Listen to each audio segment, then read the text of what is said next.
Hello, everyone. Welcome to the Love to Live Healthy show with author and weight loss specialist Josephine Fitzpatrick. Our focus is weight loss and losing it with healthy and clean living.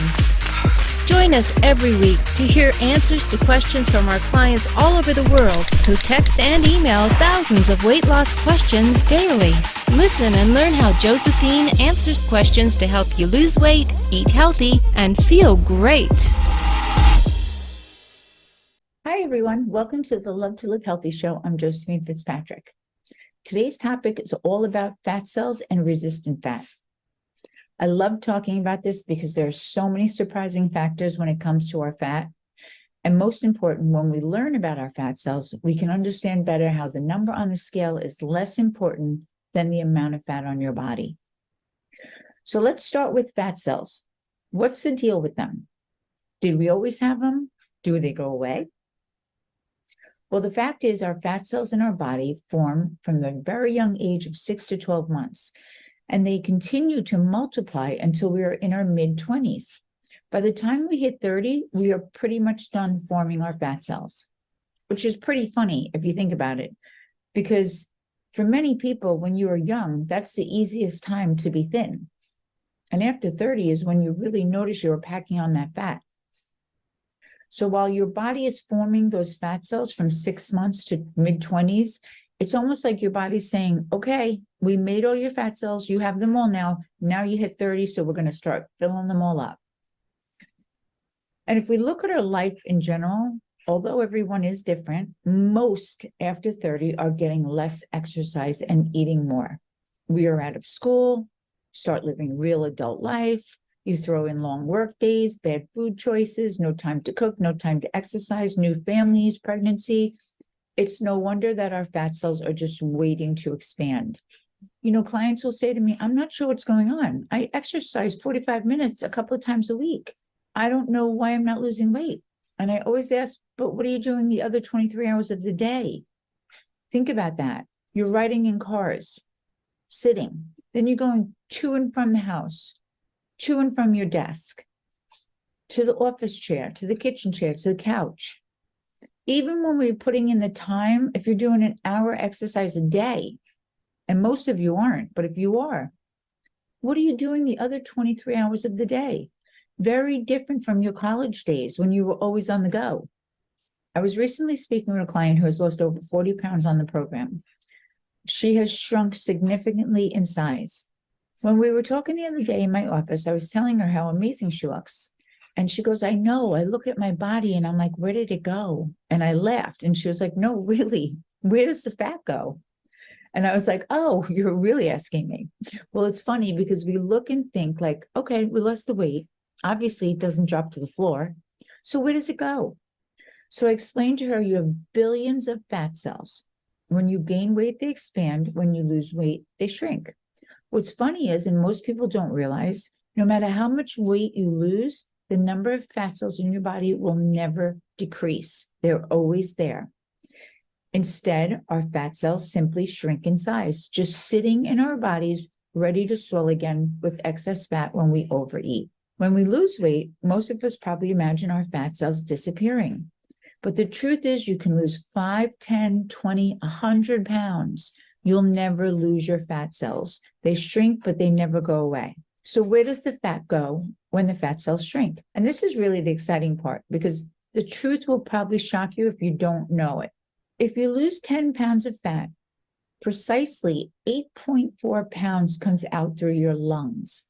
Yep, through your lungs. And the remaining 1.6 pounds turns into water and we excrete it out. So in other words, nearly all of the weight we lose is exhaled. This surprises just about everyone I tell, but it's true. Almost everything we eat comes back out through our lungs. But it's actually such a simple process. Fat is converted into carbon dioxide and water. You exhale the carbon dioxide, and water enters your circulation until it is excreted as either urine or sweat. I think about this often. As many of you know, I run every day. So I love the idea of when I'm running, I'm both exhaling fat and I'm excreting sweat. So it's like amazing to me. I'm like, this is like fat loss the whole time. And when I think about it, it makes me run longer. So if you were wondering where fat actually goes, now you have your answer. And I will tell you, it is an amazing trivia question to ask over a Thanksgiving table. Most people do not know that you exhale the majority of your fat loss. Now let's talk about the job of the fat cell. The fat cell's main function is to hold on to fat. And they do a really good job at it, don't they? Too good sometimes. Well, these fat cells are the body's main choice of energy reserve. And each fat cell encapsulates a drop of fat in them. You see, we need some fat on our body because that's what gives us energy. But when we have too much fat, it takes from our energy and we feel horrible. When we lose weight, these fat reserves are drained to fuel the body, and that's when they shrink. But when we gain the weight, the cells increase in size with fat.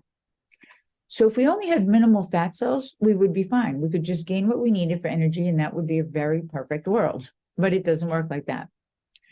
What's interesting and scary at the same time, a normal person has between 25 and 35 billion fat cells. That's a normal person. And this number can increase in times of excessive weight gain to as many as 100 to 150 billion cells. It's incredible. So unfortunately, when you gain the weight, you have a lot of cells that are just waiting to pack on the fat fast. And even when you lose the weight, you still have those cells and they're just waiting to regain the weight that you lost. That's why it's so easy to regain weight once you lost it, because you have those cells there just waiting to be filled again. But this is also exactly why you hear me say all the time, when you are a little hungry, it's good, because the idea is when you're eating less than what your body needs, your body gets hungry and it has to get what it wants from somewhere. So if you don't give it what it wants, it's going to take from the stored fat you have in your body. And that means it's shrinking those fat cells because it has to use the fat from those cells to feed from and create the shrinking of the cell and also create the weight loss. But if you feed it every time it's hungry, it won't take from the stored fat and its cells. And instead, it will just live off the food you keep feeding it. And remember, just because when you feed your body every time it's hungry, it doesn't get less hungry. A lot of time what you're doing is you're just increasing your appetite. You're training your body every time it wants something, you're going to give it. And that's not what you want to do. You want to do the opposite and train your appetite. Just because you're a little hungry does not mean I'm feeding into it. So embrace the hunger and let your system do the job it's supposed to do by taking from your stored fat cells. Another interesting thing to add is that a fat cell can grow or shrink dramatically, changing in size. The more times we gain and lose weight, the larger the cell becomes. So yes, they will shrink when you lose the weight, but every time you regain the weight, the cell increases in size and have the tendency to expand more and more every time you regain weight. However, the rate or speed at how fast a cell opens and closes is very different for everyone.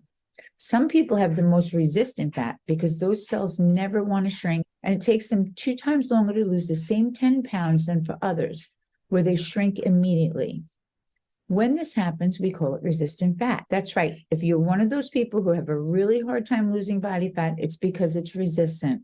Do you ever notice how some parts of your body hold more fat than others? And no matter how hard you try, you don't ever see that part go away? That is the resistant fat. So why is this fat so resistant in some and not in others? Not to get too technical, but here's the truth of the matter. There are 2 types of receptors on fat cells, alpha and beta.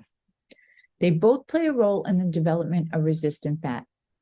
Alpha receptors cause fat cells to stay present, while beta receptors signal fat cells to break down in order to provide fuel for energy. When fat cells have more alpha than beta receptors, they tend to be more resistant to diet and exercise, and vice versa. The greater number of beta receptors versus alpha receptors, the easier it is to get rid of the fat. This is why you see some people lose weight so much faster than others. Those who can lose weight fast have more beta receptors. If you're doing everything right and it's taking forever to see the weight loss, that means you have more alpha receptors. I also want to point out, for those of you who do have resistant fat, this is why it always seems like you can't stick to a diet to lose weight, because it's frustrating. When you have resistant fat and you're doing everything right, You may see 1 pound where others will see 3, and you're all doing the same thing. I've said it for a long time. Just because you see someone who is obese or very overweight, don't assume they're sitting eating ice cream all day. Many times it's because they have resistant fat, and when they struggle to lose a pound, it's easy to give up. This also should explain the myth that just because you have more to lose, that you will lose faster than someone who's thin. It's not the case when you have resistant fat. Those of you who struggle with resistant fat know exactly what I'm talking about. Okay, so by now you're probably like, yikes, who cares about all the alpha and beta receptors? You just want to know how to get rid of the resistant fat, and I'm going to tell you. To get rid of the resistant fat, you have to inhibit your alpha-2 receptors. Doesn't sound very easy, but I promise you it is, and this is how you do it. There are 2 ways you inhibit your alpha-2 receptors. One is by detoxing, and the other is by the 5-hour intermittent fasting. This is why when our clients and customers do the detox or fasting, they see amazing results. The detox and fasting are 2 tools that can help you inhibit your alpha-2 receptors because they actually force your body to take from your stored fat.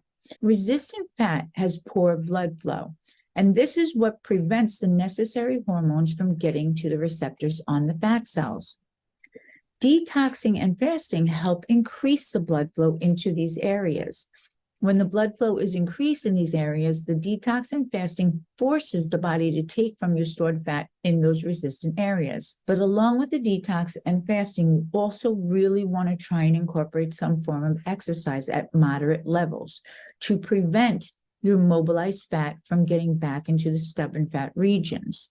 The exercise will actually help keep your blood flowing so you can be able to move the fat out of your bloodstream. What I normally tell clients that have resistant fat is to alternate fasting with detoxing. Maybe do 1 week detox, 1 week fasting, or 2 weeks detox, 2 weeks fasting. But you have to do what works for you and what you're able to do. Some clients will stay on the detox continuously and just have their weekends off. Others prefer the fasting and they stay on that. Once you have tackled both, I would suggest trying the detox in the 5-hour fast for 1 week. It's very challenging, but it will also hit the most resistant fat on your body. So basically, you're doing the detox in your 5-hour fasting from Monday through Friday. I will be doing a video on this soon, so stay tuned. So my final thoughts, if you're really struggling with losing weight, do the detox or the 5-hour or both, and it will help you get rid of the most resistant fat you have. And it gives you the control in your day. So many clients love it because it gives them the control in their day. So it's really a win-win when it comes to resistant fat and weight loss. I have clients who have struggled with resistant fat their whole life and are now down to the smallest numbers they've ever seen in their life because of the detox and fasting. Bottom line, the benefits of both the detox and fasting are outstanding for resistant fat and weight loss. And everyone who does it loves it and loves the results. So if you haven't already, maybe give it a try and let me know how you do. I'm always posting everyone's results because at the end of the day, I think it's so important to inspire each other to never give up on what means so much to us. Okay, that is all I have for now. I really hope this helped. You know I'm always available for any questions. Stop by the store, see me, DM me, leave me a comment. I'm wishing everyone a week full of happiness, love, and laughter. Much hugs from me to all of you.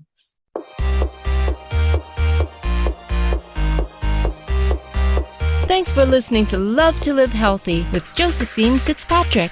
We hope you'll pass along our web address, innovationweightloss.com, to your friends and colleagues who are looking to lose weight by eating clean and living healthy. Be sure to check out our archives section on our website for previous podcasts. Join us next time for another edition of Love to Live Healthy with Josephine Fitzpatrick. The content in this podcast is not intended in any way as a substitute for professional medical advice, diagnosis, or treatment. Always seek the advice of your physician or other qualified healthcare provider with any questions you may have regarding weight loss or any medical condition or treatment, and before undertaking a new healthcare regimen. And never disregard professional medical advice or delay in seeking it because of something you have listened to on this podcast.